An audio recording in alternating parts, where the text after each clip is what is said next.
जिनमें महिलाओं को एंडोमेट्रियम लाइन की प्रॉब्लम है, फाइब्रॉइड बनते हैं या फिर इनफर्टिलिटी की प्रॉब्लम है। आज का वीडियो उन महिलाओं के लिए खास होने वाला है जिनको नेचुरली कंसीव करना है और कंसीव करने के लिए इन सब समस्याओं की दिक्कत आ रही है। तो चलिए शुरू करते हैं पहले आसन के साथ। पहला जो आसन है वो है बदकोनासना। अपने पैरों की तलवों को आपस में आराम से मिला लीजिए, दोनों हाथों की ग्रिप बनाएंगे, अपने पंजों को पकड़ के रखेंगे, सांस भरेंगे, सांस छोड़ते हुए धीरे धीरे अपने पैरों को नीचे लेके जाएंगे, कमर गर्दन को सीधा रखें, सांस भरेंगे, इनहेल किया और एक्सेल, धीरे धीरे एक्सेल, लंबी गहरी सांस का अभ्यास यहाँ पर 5 से 6 बार। अपने मन को, अपने शरीर को, अपने दिमाग को एकदम शांत करें। ध्यान आने जाने वाली सांस पर, श्वास पर, जिस भी भाव के साथ अपनी प्रैक्टिस आप शुरू कर रहे हैं उसको ध्यान में रखते हुए एक पॉजिटिव एनर्जी के साथ ये योगा प्रैक्टिस का अभ्यास करेंगे।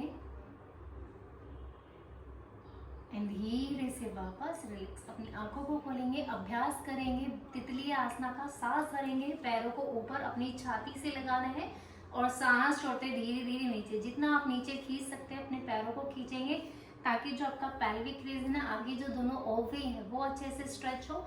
वो स्ट्रेच होंगे तो ब्लड फ्लो अपने आप ही नेचुरली, वो स्ट्रेच होंगे तो ब्लड फ्लो भी अपने आप नेचुरली बढ़ेगा। सांस भरेंगे, पैरों को ऊपर, सांस छोड़ते नीचे। इसका अभ्यास हम 3 से 5 मिनट करेंगे। बदकोनासना और तितली आसना दोनों ही आसन हम 3 से 5 मिनट का अभ्यास करेंगे। टाइमर लगा लीजिए, फोन सामने रखिए एंड 3 से 5 मिनट आपको करना ही करना है। अगर रिजल्ट चाहते हो जल्दी तो सांस भरा ऊपर, सांस छोड़ते नीचे। 10 की गिनती यहाँ पर, 1 2 3 4 5 6 7 8 9 10। धीरे से वापस आ जाएंगे और रिलैक्स करेंगे। अगला जो आसन का अभ्यास आपको करना है वो है चक्की चालान आसना। दोनों पैरों को खोल लेंगे अच्छे से, दोनों हाथों की ग्रिप बनाएंगे, सांस भरेंगे, सांस को छोड़ते हुए पहले एक पंजे को टच करेंगे, धीरे धीरे आगे जाएंगे, फिर दूसरे पंजे को टच करेंगे, पीछे की तरफ जाएंगे, फिर सांस भरेंगे और सांस छोड़ते धीरे धीरे नीचे। ऐसा आपको 15 से 20 बार करना ही करना है। चलिए 10 की गिनती यहाँ पर, सांस भरा, सांस छोड़ते नीचे, 2 3, जितना आगे जा सकते हैं उतना आगे जाएं, 4 और फील करेंगे स्ट्रेचिंग अपने थाइस पर, अपने पेल्विक रीजन पर, दोनों ओवरी पर, 6 7 8 9 10।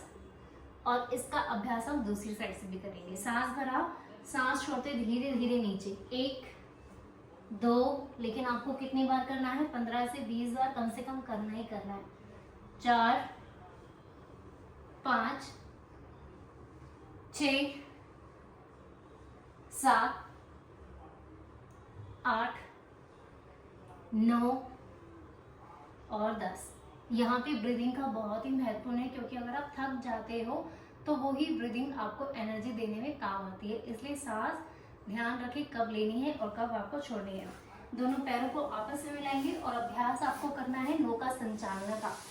दोनों पैरों को मिला के रखा, सांस भरा और सांस को छोड़ते धीरे धीरे नीचे, जितना आप आगे जा सकते हो उतना आगे जाना है, ठीक है। और क्या फील करना है, जो आपका बेली पार्ट है ना वो आपका दबना चाहिए, आपकी दोनों ओवरी, पेल्विक रीजन अच्छे से दबना चाहिए। सांस भरेंगे और सांस छोड़ते नीचे, इनहेल और एक्सेल।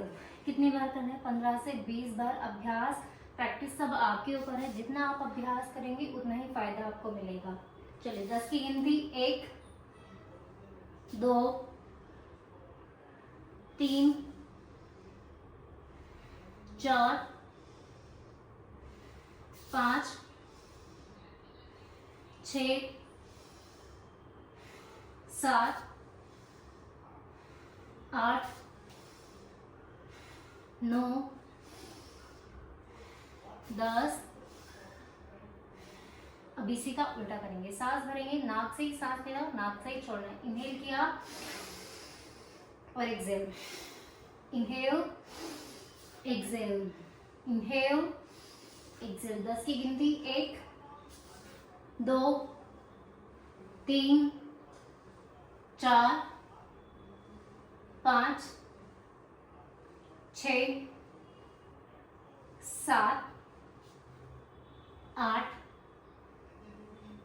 9 10 और धीरे से वापस आ जाएंगे, रिलैक्स करेंगे, दंडासन में बैठेंगे। अगला जो आपको अभ्यास करना है वो है पश्चिम उत्तान आसना। पश्चिम मतलब बैक और उत्तान मतलब फॉरवर्ड। अपनी कमर को आगे की तरफ झुकाना, दोनों पैरों को मिला के रखेंगे, अपने पंजों को एक्टिव रखेंगे, इनको लूज नहीं छोड़ना, ठीक है, इनको भी एक्टिव रखना है। सांस भरेंगे और सांस छोड़ते नीचे। कितनी बार? 10 की गिनती। सांस भरा और सांस छोड़ते नीचे। 1 2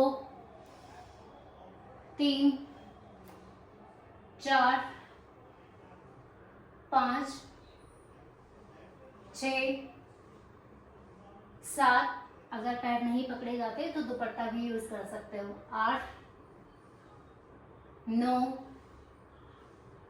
10। दुपट्टे का यूज करेंगे, दुपट्टा लगाएंगे और उसको होल्ड करके रखेंगे अगर आपके पैर नहीं पकड़े जाते हैं तो, ठीक है। सांस भरेंगे और सांस छोड़ते धीरे धीरे नीचे, सामने देखेंगे, होल्ड करेंगे 10 सेकंड के लिए। 1 2 3 4 5 6 7 8 9 10। अब अपना माथा टच कर सकते हो तो माथा भी टच करें, होल्ड करें और धीरे से वापस आ जाए।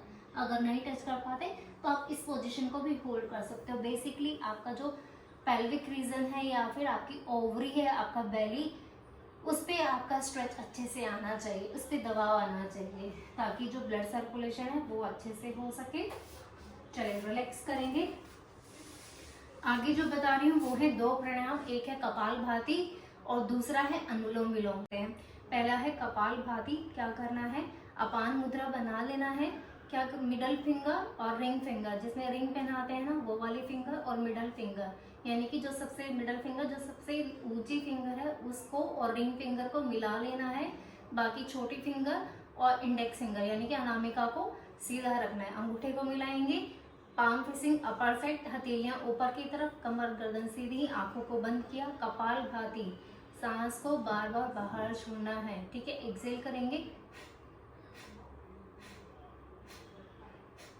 कितनी बार करना है? 3 से 4 मिनट, 5 मिनट, जितना भी आप कर सकते हो ना, जितना आपको कंफर्टेबल लगता है उतना।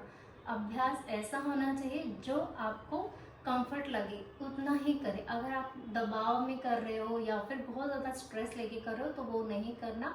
सिर्फ जिसमें जहाँ तक आपको कंफर्टेबल लगे वहीं तक आपको करना है, उससे ऊपर अभी नहीं करना। धीरे धीरे ऊपर बढ़ेंगे, धीरे धीरे अपने अभ्यास को बढ़ाएंगे। कपालभाति करने के बाद जो अभ्यास आपको करना है वो है अनुलोम विलोम। क्या करेंगे? ज्ञान मुद्रा में बैठ जाएंगे, अपनी इंडेक्स फिंगर और थंब को आराम से मिलाएंगे, पाम फेसिंग अपर साइड करेंगे। आपका जो राइट हैंड है यानी कि सीधा हाथ थंब के पास वाली दोनों फिंगर को मिला के रखेंगे, प्राण मुद्रा बनाएंगे और थंब राइट नोस्ट्रल पे और फिंगर लेफ्ट नोस्ट्रल पे यानी कि बाईं तरफ। लेफ्ट साइड से शुरू करेंगे और लेफ्ट पर ही हम खत्म करेंगे। अनुलोम विलोम प्राणायाम हमारा लेफ्ट से ही शुरू होता है और लेफ्ट पर ही खत्म होता है, ठीक है। चलिए, कमर गर्दन सीधी। जब भी ब्रीदिंग वर्कआउट करोगे तो पूरा ध्यान आपकी कमर गर्दन पे होना चाहिए, वो सीधी होना चाहिए, तभी ब्रीदिंग का फायदा है, अदरवाइज ब्रीदिंग का फायदा नहीं होगा। सांस भरेंगे, लेफ्ट साइड से इनहेल किया और राइट से एक्सहेल।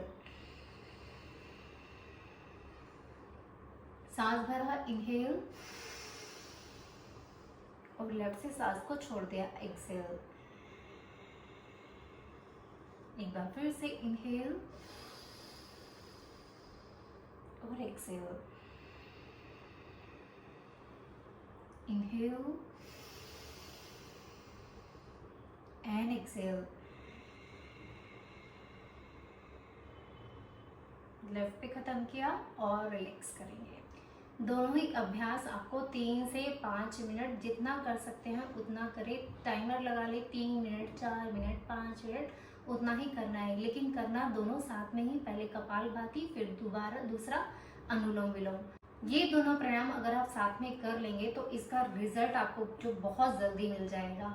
अगर जिसको जल्दी रिजल्ट चाहिए तो ये दोनों अभ्यास जितना आप टाइम लगा के करोगे उतना ही आपको बेनिफिट देंगे, उतना ही ये हेल्पफुल रहेंगे, उतनी ही ये आपकी सहायता करेंगे। तो ये थे कुछ आसन और 2 प्राणायाम जो आपको हेल्प करेंगे नेचुरली कंसीव कराने के लिए, और आपको जो भी प्रॉब्लम है उन प्रॉब्लम को सॉल्व करने के लिए ना वीडियो को शेयर और लाइक करना ना भूलें। इस वीडियो से रिलेटेड अगर किसी को कुछ पूछना है तो मुझे कमेंट बॉक्स में जाके पूछ सकते हो। चैनल को सब्सक्राइब करना ना भूलें। धन्यवाद।